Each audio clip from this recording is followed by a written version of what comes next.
Viewers, कैसे हैं आप लोग। स्वागत है आपका शेयर बाजार ज्ञान की एक और वीडियो में। और आज हम बात करने वाले हैं वोडाफोन आइडिया के शेयर के बारे में। 8:30 पे शेयर आज बंद हुआ है 8.55 पे। बहुत ही नेग्लिजिबल गेन, 0.05 का गेन है, आधा परसेंट का गेन है। और कंपनी के लिए रिलेटेड कुछ खबर आई है जो कि बहुत इंपॉर्टेंट है, और वो मैं इस वीडियो में शेयर करने वाला हूँ आपके साथ में। अगर आप लोग चैनल पे नए हैं तो आप चैनल को प्लीज सब्सक्राइब कर लीजिए, ताकि रोज आने वाली वीडियोस आपको लगातार मिलती रहे। बेसिकली दो खबर है कंपनी के अंदर में। पहली खबर जो ज्यादा इंपॉर्टेंट है उसके बारे में मैं बात कर लेता हूँ। तो सेबी ने बेसिकली मंजूरी दे दी है वोडाफोन आइडिया को शेयर्स अलॉट करने के गवर्नमेंट के लिए। अब इसका मतलब क्या होता है, बेसिकली वोडाफोन आइडिया को लगभग 2 लाख करोड़ का कर्जा है जो उन्होंने गवर्नमेंट को पे करना है, सेंटर को पे करना है। ये 2 लाख करोड़ का जो कर्जा है, इसके अंदर में बहुत अलग अलग चीजें हैं, जैसे इनके एजीआर ड्यूज हैं, जो कि ये लोग जब स्पेक्ट्रम के लिए ये लोग पैसा ले कमाते हैं, तो उसका एक शेयर जो है इनको गवर्नमेंट को पे करना होता है, जिसको एजीआर ड्यूज कहा जाता है। और क्योंकि वोडाफोन आइडिया इन शेयर्स को पे नहीं कर पा रही है, इन पैसों को पे नहीं कर पा रही है, इसीलिए एक पीछे पीछे प्रपोजल आया था कि जितना भी इन्होंने पेमेंट करना है गवर्नमेंट ऑफ इंडिया को, जैसे 1.92 बिलियन डॉलर्स इनका अभी इस टाइम का ड्यू है, इसके अंदर में ये एजीआर ड्यूज भी इंक्लूडेड है, इंटरेस्ट भी इंक्लूडेड है। तो वोडाफोन आइडिया ने ये प्रपोजल दिया था सेंटर को कि हम आपको इन जो रकम हमने आपको पे करना है उसके बदले कंपनी में हिस्सेदारी दे देंगे। सो कंपनी के जो शेयर्स हैं वो गवर्नमेंट ऑफ इंडिया को अलॉट कर दिए जाएंगे। और ये प्रपोजल सेबी के पास में गया था, जो कि हमारा मार्केट रेगुलेटर है। और अभी ये खबर आ रही है कि सेबी ने इसका अप्रूवल दे दिया है। वोडाफोन आइडिया के जितना भी लोन है, गवर्नमेंट अब उस लोन का पैसा ना लेके उसी पैसों को शेयर्स में कन्वर्ट कर लेगी वोडाफोन आइडिया की कंपनी के अंदर में। अब देखिए, ये बहुत अच्छी खबर है अगर आप सिंपल तरीके से इसको समझोगे। रीजन क्या है कि देखिए, पहली बात तो गवर्नमेंट का जो स्टेक है इसके अंदर बहुत बढ़ जाएगा। लगभग जितना इनका लोन है, अगर उस लोन को ये पूरी तरह की तरीके से शेयर्स में कन्वर्ट कर देते तो लगभग 30% की हिस्सेदारी गवर्नमेंट की बन जाएगी वोडाफोन आइडिया के अंदर में। एक तरीके से गवर्नमेंट ऑफ इंडिया की सब्सिडी बन जाएगी वोडाफोन आइडिया। ये अच्छी चीज इसीलिए है बिकॉज ऑब्वियस सी बात है, गवर्नमेंट ने अगर इस बात को माना है कि हम वी आर ओके कि अगर हमारे को शेयर्स मिल जाते हैं इस कंपनी का, तो कुछ सोच के माना होगा। बिकॉज कोई भी गवर्नमेंट अपना घाटे का सौदा नहीं करती है।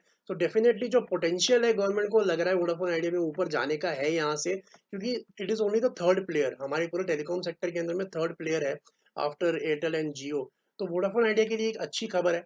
साथ ही साथ में दूसरी खबर है, कल के लिए 21 अक्टूबर को एक बोर्ड मीटिंग है वोडाफोन आइडिया के अंदर में।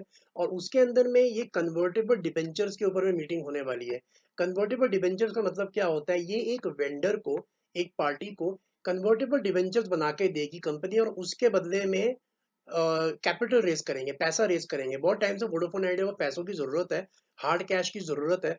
बिकॉज जैसा इनका एक कंपनी है इंडस टावर्स, तो इंडस टावर्स का भी बहुत सारा ड्यू है, पेमेंट जो इन्होंने करना है।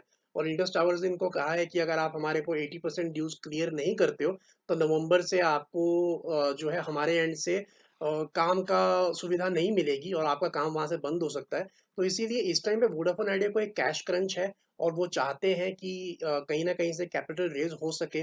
तो जो लोन देना है उसका तो टेक केयर उन्होंने कहीं ना कहीं कर लिया है।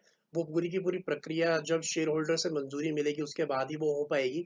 लेकिन कन्वर्टेबल डिबेंचर्स का मतलब ये होता है कि पैसा इनको अभी मिल जाएगा, और कुछ समय बाद जिस पार्टी से इन्होंने पैसा उठाया है, जिस वेंडर से इन्होंने पैसा उठाया है, वो वेंडर उन डिबेंचर्स को शेयर्स में कन्वर्ट कर लेगा, और वो भी वोडाफोन आइडिया की कंपनी में हिस्सेदारी खरीद लेगा। तो इसके ऊपर में कल बोर्ड मीटिंग है। और ये दो मेन खबर है वोडाफोन आइडिया के अंदर में। और पीछे पीछे जो ये न्यूज आई थी सरकार का वोडाफोन आइडिया के शेयर्स खरीदने का, उसके अंदर में ये कहा गया था कि जब वोडाफोन आइडिया के शेयर्स 10 रुपए से ऊपर ट्रेड होना शुरू हो जाएंगे, उसके बाद में गवर्नमेंट इसके अंदर में स्टेक खरीदेगी। लेकिन अप्रैल 2022 के बाद में 10 रुपए के ऊपर तो शेयर गया ही नहीं है। और जब तक 10 रुपए के ऊपर नहीं जाता, शायद तब तक जो सेबी ने भी अप्रूवल दिया है वो पूरी तरीके से डील पूरी ना हो सके। सो अगर आपने वोडाफोन आइडिया का शेयर खरीदा हुआ है या आप खरीदना चाहते हैं, सो मेरा भी मानना यही है कि 10 रुपए का जो एक लेवल है ये बहुत ज़्यादा इंपॉर्टेंट हो जाएगा वोडाफोन आइडिया में। दो कारण है। पहला तो जो सरकार का स्टेक इसके अंदर में आएगा वो लगभग 10 रुपए के बाद ही आएगा, जब स्टेबल हो जाएगा 10 रुपए के ऊपर में।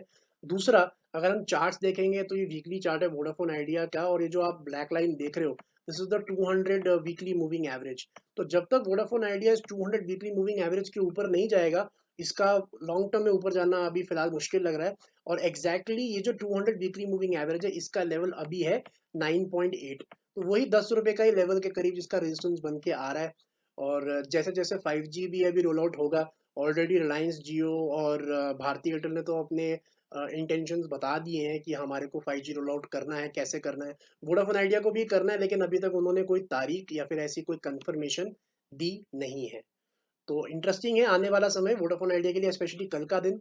और उसके बाद में कब ये जो आज सेबी का परमिशन मिला है, कब जाके ये गवर्नमेंट अपना स्टेक इसके अंदर में लेती है, क्योंकि एक बार गवर्नमेंट इसमें एक स्टेक ले लेगी तो इनका जो लोन्स का इशू है वो काफ़ी हद तक सॉल्व हो जाएगा और कंपनी एक रिवाइवल की तरफ बढ़ सकती है। तो दोस्तों, आई होप आपको खबर समझ में आ गई। कोई सवाल है आपका तो आप कमेंट सेक्शन में डाल सकते हैं। मैं मिलूंगा आपसे अपनी अगली वीडियो में, तब तक आप अपना ख्याल रखें and all the best guys.